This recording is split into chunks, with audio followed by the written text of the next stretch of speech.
Bend your knees. Bend your knees. Touch the Touch the ground. ground. Okay. Follow me, follow me. It's as easy as can be. Follow me, follow me. 1, 2, 3. Okay. Wiggle your fingers. Fingers. Spit it out. Stretch up. Stretch them high up. Wave hello. Okay, we have here, eyes here, eyes here. Eyes here first. So here are the example of a preposition. The first one we have, this one is an object box. We have the box. And this one, what is this one? The right one. Ball. Okay, we have box and ball. Okay, I have what do you call this one again?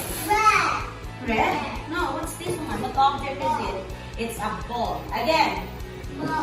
Okay, again. Okay, you say ball. Go. Pass it on. Very good. It's a ball. Pass it. Very good. Okay, here. Where is the ball? It's like that. Okay, this one is here. Which one here? Which one here? This one. Okay, so this one is under. Okay, under. Under. Okay, where is the ball? Alan.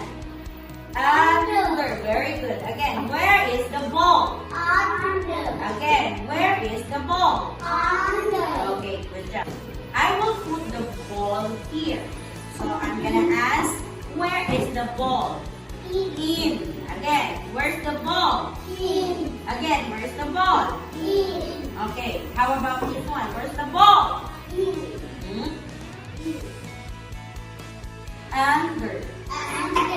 Okay, this one, where's the ball? Where's the ball? Very good. Good job. Okay, let's go here. Close the box. And then put it here. So where's the ball? On. Again.